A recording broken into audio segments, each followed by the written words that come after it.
Être au service des autres, jusqu'où? Jusqu'où pouvons-nous aller jusqu'à servir les autres? Et derrière ce mot service, j'aimerais bien savoir qu'est-ce que vous entendez. Pour vous, vous mettez quoi derrière le mot service? Penser aux autres. Penser aux autres, ouais. Faire passer les autres avant soi. Faire passer les autres avant soi. Être disponible. Ouais, la présence. Dépanner. Dépanner, ouais. Soumission. La soumission, ok. Sacrifice. Se sacrifier. Aimer. Aimer, ouais. Donner. Donner, Joie. ouais, la joie. S'oublier. C'est aussi recevoir, parce que parfois on est celui qui donne et en fait on finit par recevoir autant. Ouais, en donnant, on reçoit. Émotion, compassion.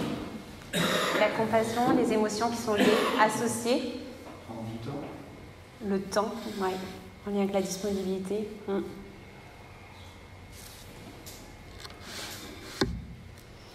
J'ai cherché dans le latin, comme d'habitude, il faut aller dans le latin.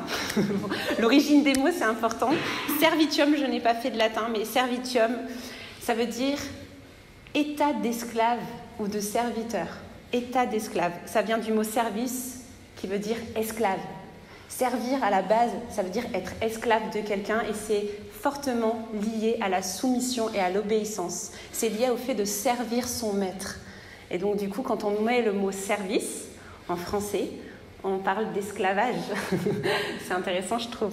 Sauf qu'au fil du temps, en fait, ce mot a perdu cette connotation et on est devenu sur une notion un peu plus large qui est le fait d'aider son prochain, le fait de se rendre utile, mais on a enlevé l'idée d'être esclave de quelqu'un, d'être soumis à un maître, ou tout simplement aussi la notion d'obéissance qu'il y a derrière.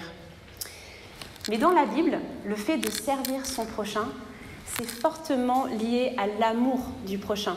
Et c'est une notion qui est centrale. Il y a plein de versets que vous connaissez qui parlent du fait de servir ou d'aimer. J'essaye de... Olivier, j'ai pas la petite manette. Ah oui, je vais le faire. Je vais essayer d'être en lien avec mon texte. Un texte que vous connaissez. Tu aimeras le Seigneur ton Dieu de tout ton cœur, de toute ton âme et de toute ta pensée. C'est le premier commandement et le plus grand. Et voici le deuxième, qui lui est semblable. Tu aimeras ton prochain comme toi-même. De ces deux commandements dépendent toute la loi et les prophètes. Un autre, Matthieu 7, 12. Tout ce que vous voudriez que les hommes fassent pour vous, vous aussi faites-le de même pour eux, car c'est ce qu'enseignent la loi et les prophètes. Mais la question qui a été posée pour aujourd'hui, c'est jusqu'où? Jusqu'où on va? Jusqu'où on se rend disponible? Jusqu'où on donne? Et est-ce qu'il y a une limite au service? Est-ce qu'il y a un stop à un moment donné? Et pour répondre à cette question, je vous propose qu'on regarde à Jésus, notre modèle. J'aimerais vous poser une question. Quelles sont les qualités que vous admirez en Jésus et que vous aimeriez fortement avoir en vous?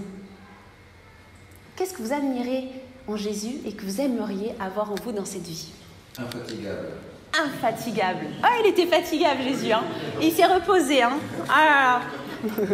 Mais, ah si, si. Tous les fruits de l'esprit. Tous les fruits de l'esprit qui reflétaient. Ouais. Son amour inconditionnel. Son amour inconditionnel. Ouais. Son écoute de Dieu. Oui. Sa patience. Sa patience. Ouais. Carrément, je rejoins. Sa discipline. Ouais. Qu'est-ce que vous aimeriez avoir que Jésus a? Son calme. Sa sagesse. Ah, sa sagesse.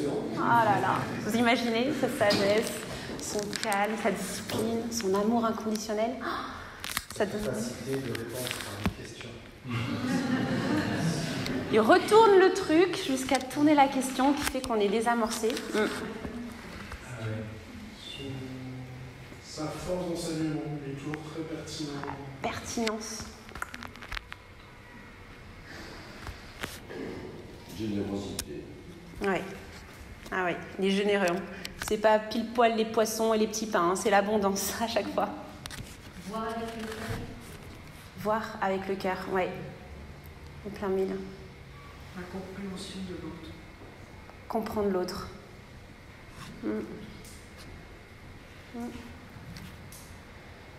Ça donne envie, hein. Enfin, moi, ça me donne envie, hein. J'aimerais fortement avoir toutes ces qualités en moi-même. Notre objectif, c'est de suivre le modèle. Jésus nous a donné un modèle à suivre et nous sommes invités à le suivre. Mais on n'est pas invités à suivre une somme de règles qui auraient pour but de nous libérer ou de nous sauver. On n'a pas pour objectif de faire exactement pile poil ce que Jésus a fait. Jésus n'est pas venu nous montrer une méthode à appliquer afin d'être sauvé, parce qu'il n'est pas un gourou. Ce n'est pas une méthode, la Bible. Je lis et boum, il faut que je fasse la même chose. Jésus nous demande de le suivre parce que c'est lui qui donne la vie éternelle. C'est lui. Le sauvetage est acquis pas parce que je fais, pas parce que vous allez faire durant toute cette vie. Vous allez être sauvés parce que Jésus a créé et a fait le sauvetage. Il l'a fait une fois pour toutes. Il y a un verset qui dit « Car c'est par la grâce, que vous êtes sauvés, par le moyen de la foi. Et cela ne vient pas de vous, c'est le don de Dieu. Ce n'est point par les œuvres, afin que personne ne se glorifie. » Alors en 2024, je ne sais pas pourquoi vous allez voir, j'ai mis des animaux tout le long. Je ne sais pas ce qui m'est arrivé. Voilà. Sur une plage française, à l'île de Ré, il y a 18 dauphins qui se sont échoués. Et il y a des sauveteurs bénévoles qui ont été appelés pendant la nuit pour venir les sauver. Et durant toute la nuit, les sauveteurs, vous voyez, là c'était au matin, ils se sont démenés pour pouvoir les remettre à la mer. Et grâce à leur mobilisation, grâce à leur travail acharné, 17 dauphins sur les 18 ont regagné le large. Et ce sauvetage a été effectué sans rien attendre de ces dauphins. Aucune récompense. C'est peut-être pour ça que j'ai pris les animaux, parce que les animaux, on n'attend absolument rien d'eux. Mais c'est vrai, hein. C'est beaucoup plus dur qu'on prend un exemple humain. Ben nous, on est un petit peu comme ces dauphins. On est échoué sur le large. On est embourbé dans quelque chose comme de la boue qui s'appelle le péché. Et cette boue, elle nous empêche de rejoindre le large. Elle nous empêche de rejoindre la présence de Dieu. Et on est ainsi, embourbé dans cette boue, éloigné de Dieu, impossible d'être dans sa présence. Alors on cherche par tous les moyens de nous débattre avec ce qu'on a pour pouvoir trouver le bonheur, pour trouver un petit coin d'eau où plonger notre tête. Mais en fait, la boue, elle nous retient captifs. La boue, elle nous retient prisonnières, nous conduisant tout droit à la mort. Une mort physique, bien sûr, si on ne rejoint pas le large, on va mourir. Mais aussi une mort spirituelle. Impossible de regagner les grandes eaux. Les grandes eaux qui nous permettent d'être en lien avec Dieu.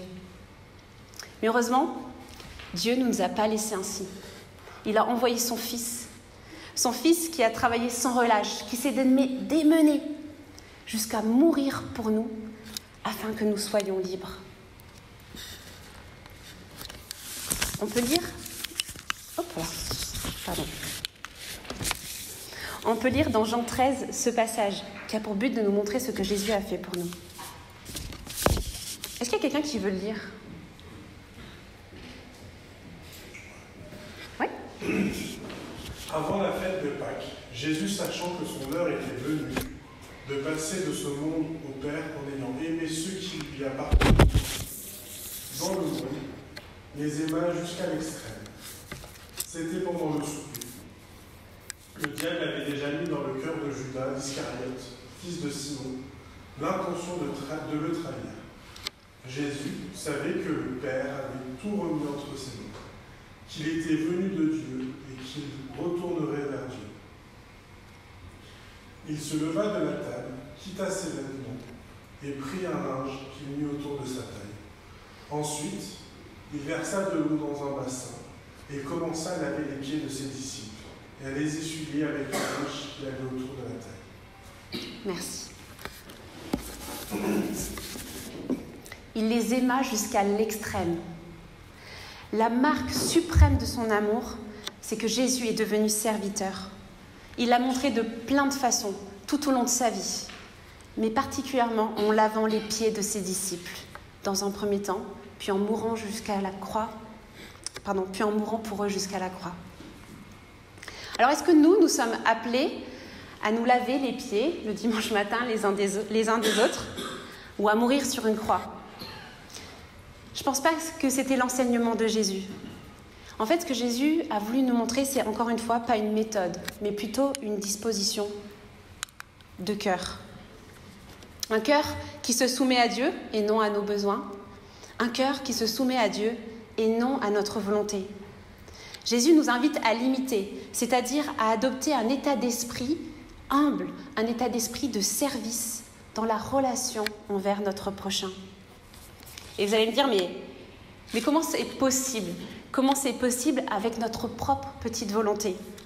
Eh bien, c'est impossible. Nos forces vont diminuer. Nous avons besoin de son esprit. La force vitale de Jésus, comment Jésus a tenu? Parce que Jésus était homme, Dieu s'est fait homme. Comment Jésus a tenu? Il y a ce passage en Jean 15, verset 9. « Tout comme le Père m'a aimé », c'est Jésus qui parle, « moi aussi je vous ai aimé. Demeurez dans mon amour. » Jésus est aimé de son Père. Il a profondément conscience de ça. Et il s'abreuve de l'amour de son Père. C'est la force vitale de Jésus. Comment il peut aimer de manière inconditionnelle? Comment il peut rester calme? Comment il peut avoir cette discipline? Comment il peut avoir cette patience? Tout simplement en s'abreuvant de l'amour de son Père. Seul moyen de tenir et d'aller au bout du sauvetage, seul moyen d'aller au bout du service sur cette terre. Jésus l'a expérimenté dans ses os, il est devenu homme, 100% homme. Il l'a vécu comme vous et moi.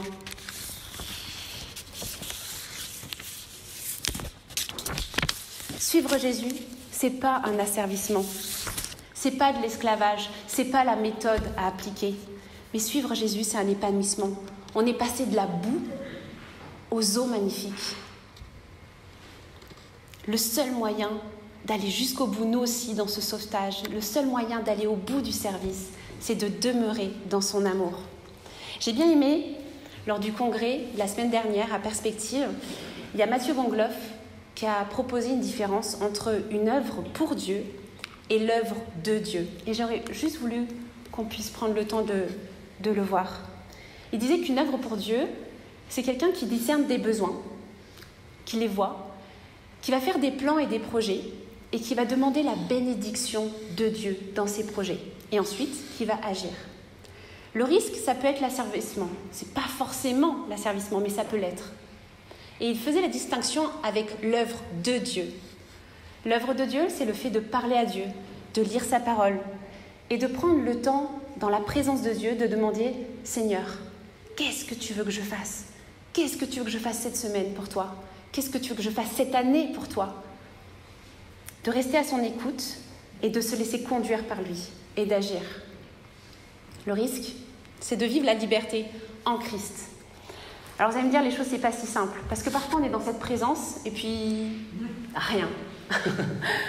Moi, j'opte pour, à ce moment-là, on bascule dans une œuvre pour Dieu. Quand Dieu ne répond pas, je dis, Seigneur, je pense que tu veux que je discerne de moi-même les choses autour de moi et qu'on est prêt à donner ce qu'on peut. Souvent, je lui dis, tant que tu ne me freines pas, je continue, on est d'accord? Voilà, mais en tout cas, prendre le temps de faire ça, de lui demander. La question qui se pose derrière, c'est est-ce que mon service, c'est le prolongement de mon écoute de Dieu? Est-ce que c'est le prolongement de mon écoute de Dieu? Galates 5, versets 13 et 14. Frères et sœurs, c'est à la liberté que vous avez été appelés. Seulement, ne faites pas de cette liberté un prétexte pour suivre les désirs de votre nature propre. Au contraire, soyez par amour serviteurs les uns des autres. En effet, toute la loi est accomplie dans cette seule parole. Tu aimeras ton prochain comme toi-même. c'est à la liberté que vous avez été appelés. Mais la vie du chrétien, c'est pas un sprint. La vie du chrétien, c'est une longue marche. Et suivre Christ, c'est souvent jalonné de plusieurs étapes. Il y a plusieurs chrétiens et plusieurs théologiens qui ont proposé de découper la vie spirituelle en étapes. Ils ont catégorisé les étapes d'un chrétien. Et c'est très intéressant parce que quand on lit ces différentes étapes, on est capable de voir l'évolution du service dans la vie d'un chrétien. Et j'aimerais vous proposer tout simplement une catégorisation de cette vie spirituelle. Alors, à prendre avec des pincettes, des distances, puisque ce n'est qu'une proposition. Mais je l'ai trouvée intéressante. Elle permet de mieux comprendre l'évolution de notre service. J'ai repris le livre de Linda Hoyer et Louis Schetzer. Je ne sais pas si vous le connaissez, mais il est très intéressant. Et je trouve qu'il a le mérite, il est court. Pour ceux qui ne sont pas très lecteurs, allez le chercher à Equiteo, il est super. Ça s'appelle « Les crises de la foi ». Et il parle de 5 phases. 5 phases dans sa vie spirituelle. La première phase, j'ai arrêté les animaux, hein, je passe aux humains maintenant.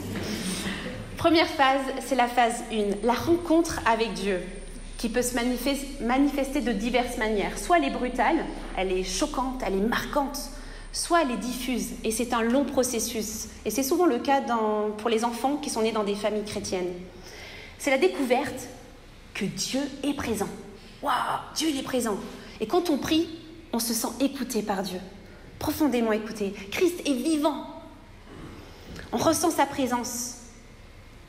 Et dans cette présence, j'ai l'impression que ma vie change. On se sent accepté par Dieu et on se sent accepté par les chrétiens autour de nous.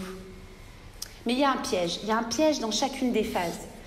Le piège de cette phase, c'est qu'on a tendance à ne pas vouloir trop grandir. On veut rester dans cette présence et où Dieu nous répond du tac au tac et où on est émerveillé à chaque fois.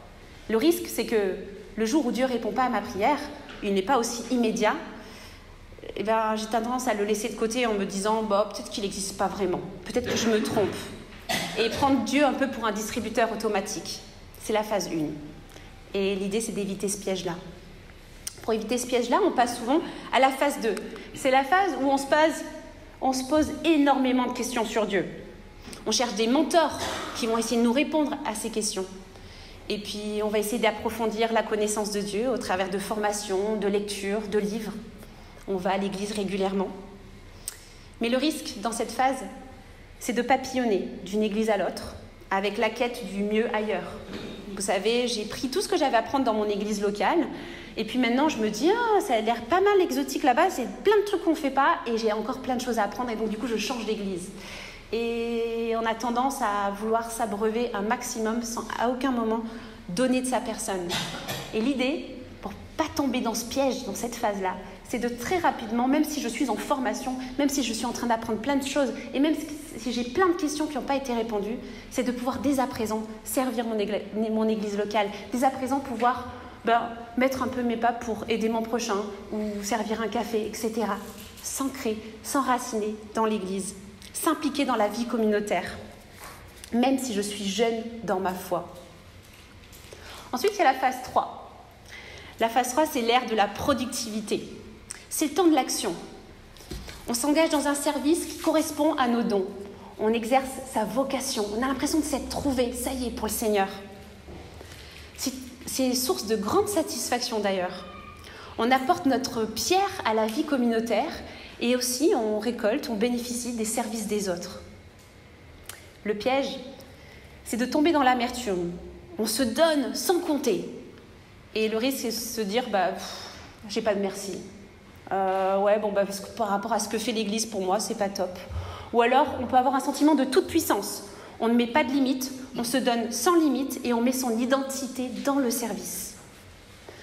Pour pas tomber dans ces pièges, il est essentiel que les leaders de l'Église prennent soin davantage du serviteur que du service. Prennent soin davantage des personnes que du service. Et il est également important qu'on conseille à ces personnes qu'elles aient autant de sources de ressourcement que de temps où elles se donnent à fond. Est-ce que tu prends du temps pour te ressourcer ? À la fin de cette phase, on se trouve souvent face à un sentiment d'épuisement, face à toutes les attentes qui ne diminuent jamais, même qui augmentent au fur et à mesure. Et on a un profond désir d'une soif beaucoup plus profonde de Dieu. Et l'idée, c'est qu'on passe dans la phase 4, une phase qui va être provoquée par un obstacle majeur. Souvent, c'est une non-réponse de Dieu à nos prières. On apprend qu'on maîtrise très peu de choses à la fin de cette phase. On est à fond, et puis à un moment donné, on baisse les bras, et on se dit, mais en fait, je ne gère pas grand-chose. C'est Dieu qui gère. C'est la phase 4. C'est la phase des doutes. Olivier m'a dit que j'étais très féminine dans mon PowerPoint, j'avoue.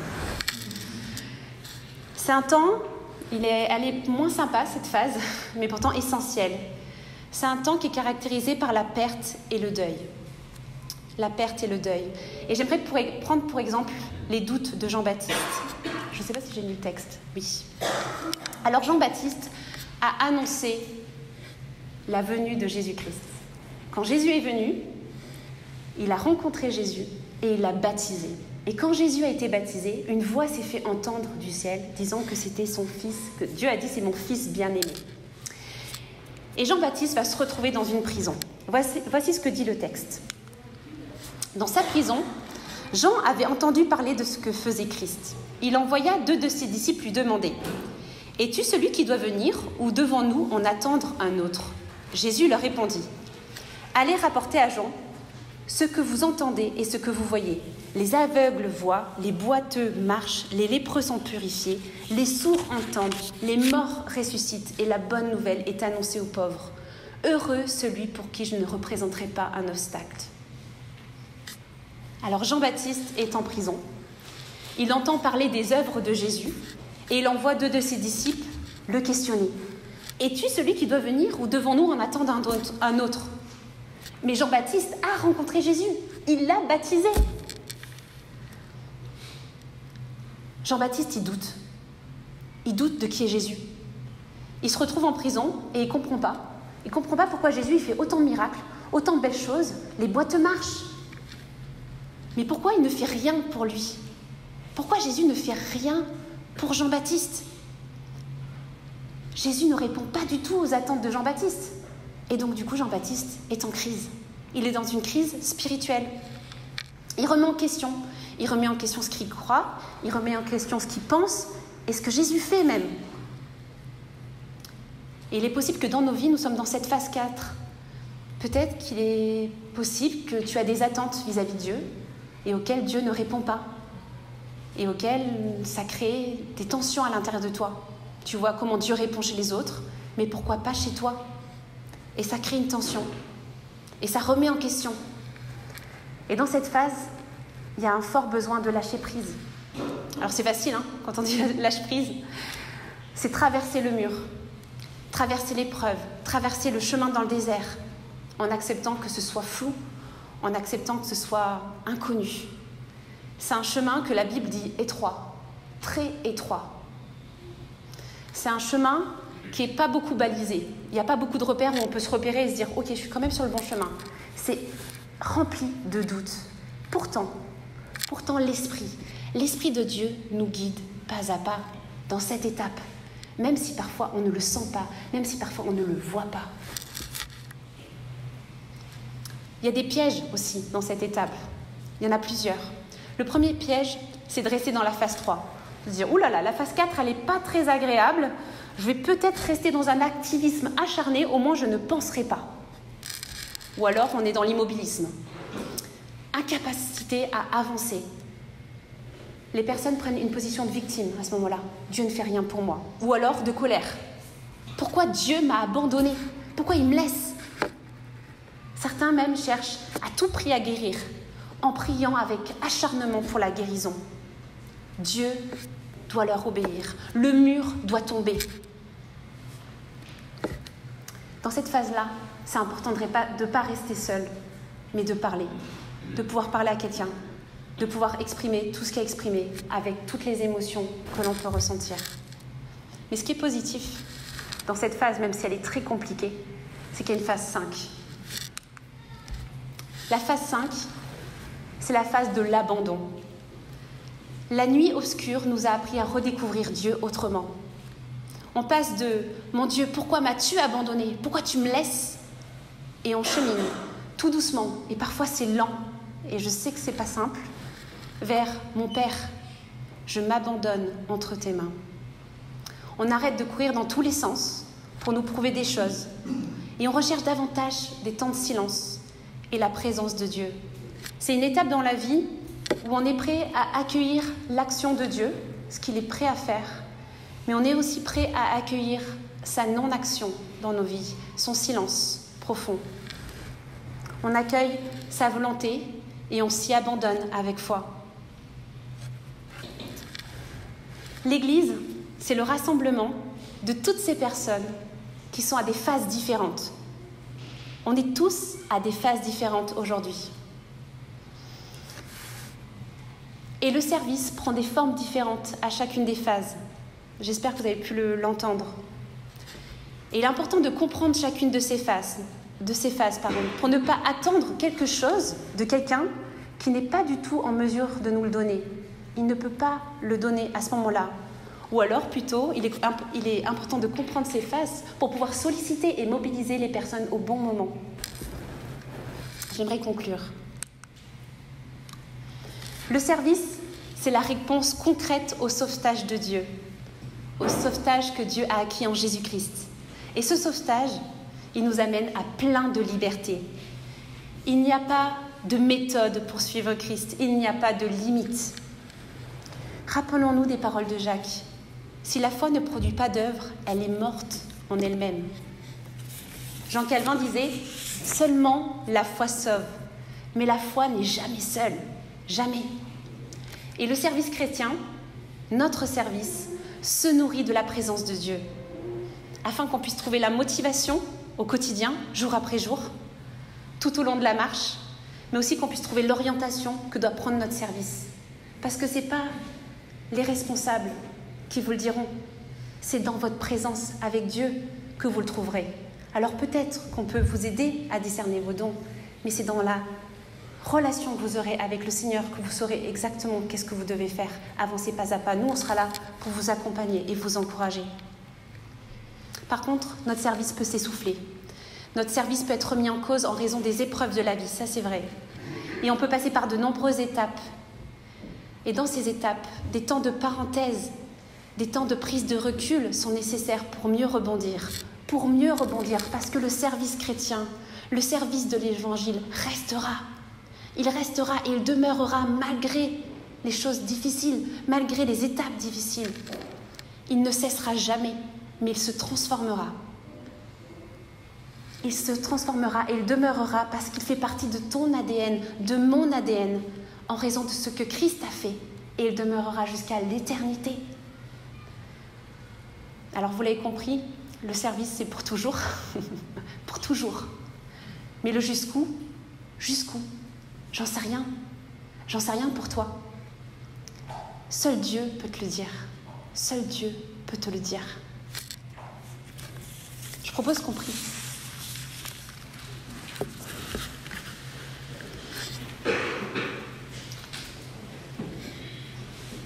Seigneur, j'aimerais te remercier pour cette Église, pour ce rassemblement de toutes ces personnes que nous sommes. Et Seigneur, à chacune des étapes où nous sommes, on aimerait te louer et t'adorer. On aimerait avancer dans ta présence. Et Seigneur, tu nous connais parfaitement, chacun d'entre nous. Là où on est, tu sais exactement ce dont nous avons besoin. Et Seigneur, ce qu'on veut, c'est prendre du temps avec toi. Ce qu'on veut, c'est mieux te connaître. Ce qu'on veut, c'est s'approcher de toi. S'approcher de toi pour savoir ce que tu nous demandes, pour être au plus près de ce que tu nous demandes, pour pouvoir faire ta volonté, Seigneur, pour pouvoir vivre sur cette terre pleinement, pour pouvoir nager dans ces eaux profondes en sautant comme ces dauphins, Seigneur. On veut te suivre. Aide-nous, Seigneur, à chaque jour prendre ce temps avec toi. Aide-nous à être sensibles à ton murmure, être sensibles à ta voix et à t'obéir, Seigneur, là où on est, dans l'étape dans laquelle on est. Amen.